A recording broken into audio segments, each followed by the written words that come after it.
ओम नमः शिवाय। राधे राधे। आइए सुनते हैं शिव और पार्वती की अमर कथा। जब शिव जी माता पार्वती को सुना रहे थे अमर कथा, तब किसने सुन ली यह कथा। जब भगवान शंकर इस अमृत ज्ञान को भगवती पार्वती को सुना रहे थे, तो वहां एक हरा कठफोड़वा या हरा कंठी वाला तोता का बच्चा भी यह ज्ञान सुन रहा था। पार्वती कथा सुनने के बीच बीच में हुंकारा भरती थी।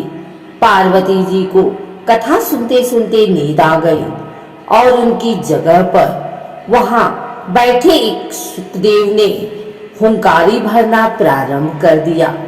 जब भगवान शिव को यह बात ज्ञात हुई, तब वे शुक को मारने के लिए दौड़े और उसके पीछे अपना त्रिशूल छोड़ा।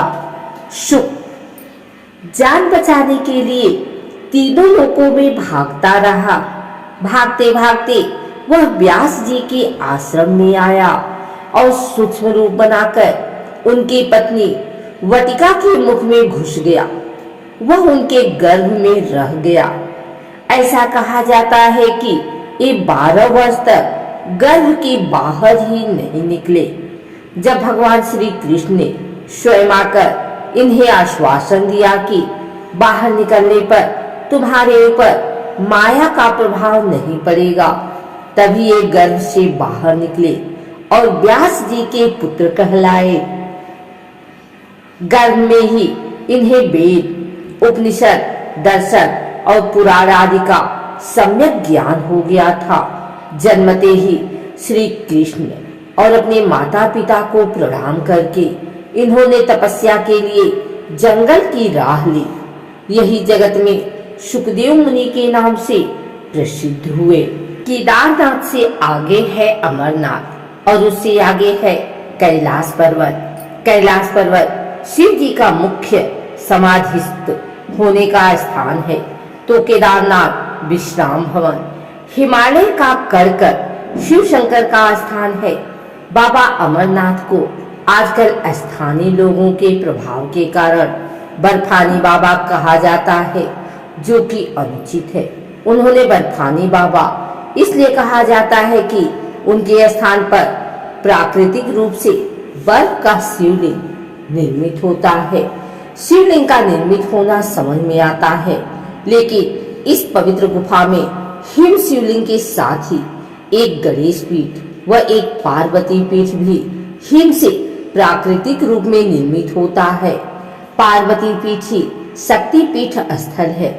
यहाँ माता सती के कंठ का निपात हुआ था। पार्वती पीठ 51 शक्ति पीठों में से एक है। यहाँ माता के अंग तथा आभूषण की पूजा होती है। ऐसी बहुत से तीर्थ हैं जहाँ प्राचीन काल में सिर्फ साधु संत ही जाते थे और वहां जाकर वे तपस्या करते थे, लेकिन आजकल यात्रा सुविधाएं सुगम होने के चलते व्यक्ति कैलाश पर्वत और मानसरोवर भी जाने लगा है। ये स्थान जो हिंदुओं के लिए सबसे महत्वपूर्ण है। अमर कथा। इस पवित्र गुफा में भगवान शंकर ने भगवती पार्वती को मोक्ष का मार्ग दिखाया था। इस तत्व ज्ञान को अमर कथा के नाम से जाना जाता है, इसलिए इस स्थान का नाम अमरनाथ पड़ा। यह कथा भगवती पार्वती तथा भगवान शंकर के बीच हुआ संवाद है। यह उसी तरह है जिस तरह कृष्ण और अर्जुन के बीच संवाद हुआ था। सती ने दूसरा जन्म हिमालय राज के यहाँ पार्वती के रूप में लिया। पहले जन्म में वे दक्ष की पुत्री थी तथा दूसरे जन्म में वे दुर्गा बनी। एक बार पार्वती जी ने शंकर जी से पूछा, मुझे इस बात का बड़ा आश्चर्य है कि आप गले में नरमुंड माला क्यों पहनते हैं। भगवान शंकर ने बताया, पार्वती, जितनी बार तुम्हारा जन्म हुआ है उतने ही मुंड मैंने धारण किए हैं। पार्वती बोली, मेरा शरीर नाशवान है, मृत्यु को प्राप्त होता है, परंतु आप अमर हैं। इसका कारण बताने का कष्ट करें। मैं भी अजर अमर होना चाहती हूँ। भगवान शंकर ने कहा, यह सब अमर कथा के कारण है। यह सुनकर पार्वती जी ने शिव जी के कथा सुनाने का आग्रह किया।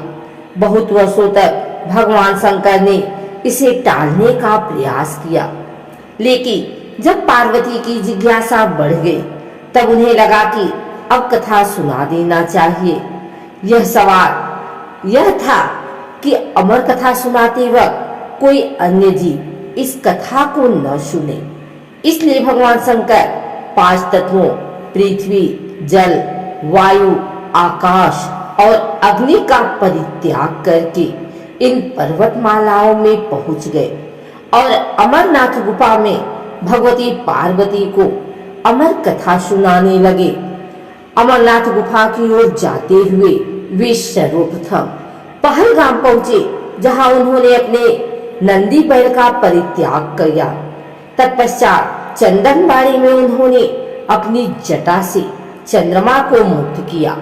शीशनाग नामक झील पर पहुंचकर उन्होंने अपने गले से सर्पों को भी उतार दिया। प्रिय पुत्र श्री गणेश जी को भी उन्होंने महाविनस पर्वत पर छोड़ देने का निश्चय किया। फिर पंचतरणी पहुंचकर शिव जी ने 5 तत्वों का परित्याग किया। सब कुछ छोड़कर अंत में भगवान शिव ने इस अमरनाथ गुफा में प्रवेश किया और पार्वती जी को अमर कथा सुनाने लगे। जब भगवान शंकर इस अमृत ज्ञान को भगवती पार्वती को सुना रहे थे तो वहां एक का बच्चा भी यह ज्ञान सुन रहा था। पार्वती कथा सुनने के बीच बीच में हुंकारा भरती थी। पार्वती जी को कथा सुनते सुनते नींद आ गई और उनकी जगह पर वहां बैठे एक शुक ने हुंकारी भरना प्रारंभ कर दिया। जब भगवान शिव को यह बात ज्ञात हुई तब वे शुक को मारने के लिए दौड़े और उसके पीछे अपना त्रिशूल छोड़ा। शुक जान बचाने के लिए तीनों लोकों में भागता रहा। भागते भागते वह व्यास जी के आश्रम में आया और सूक्ष्म रूप बनाकर उनकी पत्नी वटिका के मुख में घुस गया। वह उनके गर्भ में रह गया। ऐसा कहा जाता है कि ये 12 वर्ष तक गर्भ के बाहर ही नहीं निकला। जब भगवान श्री कृष्ण ने स्वयं आकर इन्हें आश्वासन दिया कि बाहर निकलने पर तुम्हारे ऊपर माया का कोई प्रभाव नहीं पड़ेगा, तभी ये गर्भ से बाहर निकले और व्यास जी के पुत्र कहलाए। पवित्र युगल कबूतर श्री अमरनाथ की यात्रा के साथ ही कबूतरों की कथा भी जुड़ी हुई है। इस कथा के अनुसार एक समय महादेव संध्या के समय नृत्य कर रहे थे कि भगवान शिव के गण आपस में ईर्ष्या के कारण कुरु कुरु शब्द करने लगे। महादेव ने उनको श्राप दे दिया कि तुम दीर्घकाल तक यह सब कुरु कुरु करते रहो। तदुपरांत वे रुद्र रूपी गण उसी समय कबूतर हो गए और वहीं उनका अस्थायी निवास हो गया। माना जाता है कि यात्रा के दौरान पावन अमरनाथ गुफा में इन्हीं दोनों कबूतरों के भी दर्शन होते हैं। यह आश्चर्य ही है कि जहाँ ऑक्सीजन की मात्रा नहीं के बराबर है और जहाँ दूर दूर तक खाने पीने का कोई साधन नहीं है, वहाँ ये कबूतर किस तरह रहते होंगे। यहाँ कबूतरों के दर्शन करना शिव और पार्वती के दर्शन करना माना जाता है। पार्वती जी भगवान सदाशिव से कहती हैं, प्रभु मैं अमरीश महादेव की कथा सुनना चाहती हूँ। मैं यह भी जानना चाहती हूँ कि महादेव गुफा में स्थित होकर अमरीश क्यों और कैसे कहलाए।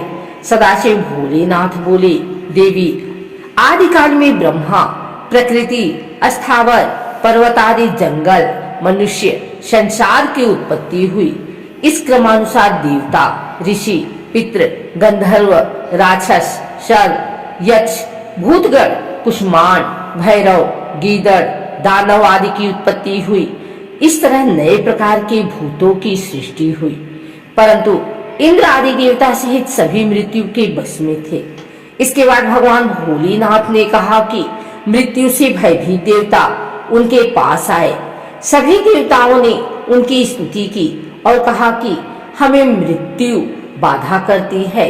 आप कोई ऐसा उपाय बतलाएं जिससे मृत्यु हमें बाधा न करे। मैं आप लोगों की मृत्यु के भय से रक्षा करूंगा। कहते हुए सदाशिव ने अपने सिर पर से चंद्रमा की कला को उतार कर निचोड़ा और देवगणों से बोले, यह आप लोगों के मृत्यु रोग की औषधि है। उस चंद्रकला के निचोड़ने से पवित्र अमृत की धारा बह निकली और वही धारा बाद में अमरावती नदी के नाम से विख्यात हुई। चंद्रकला को निचोड़ते समय भगवान सदाशिव के शरीर पर जो अमृत बिंदु गिरे वे सूख गए और पृथ्वी पर गिर पड़े। पावन गुफा में जो भस्म है वे इसी अमृत बिंदु के कण हैं जो पृथ्वी पर गिरे थे। सदाशिव भगवान देवताओं पर प्रेम न्यौछावर करते समय स्वयं द्रवीभूत हो गए। देवगण सदाशिव को जल स्वरूप देखकर उनकी स्तुति में लीन हो गए और बार बार नमस्कार करने लगे। भोलेनाथ ने देवताओं से कहा, हे देवताओं, तुमने मेरा बर्फकालीन शरीर इस गुफा में देखा है। इस कारण मेरी कृपा से आप लोगों की मृत्यु का भय नहीं रहेगा। अब तुम यहीं पर अमर होकर शिव रूप को प्राप्त हो जाओ। आज से मेरा यह अनादिलिंग शरीर तीनों लोकों में अमरेश के नाम से विख्यात होगा। देवताओं को ऐसा वर देकर सदाशिव उस दिन से लीन होकर गुफा में रहने लगे। भगवान सदाशिव ने अमृत रूप सोमकला को धारण कर देवताओं की मृत्यु का नाश किया। तभी से उनका नाम अमरेश्वर प्रसिद्ध हुआ।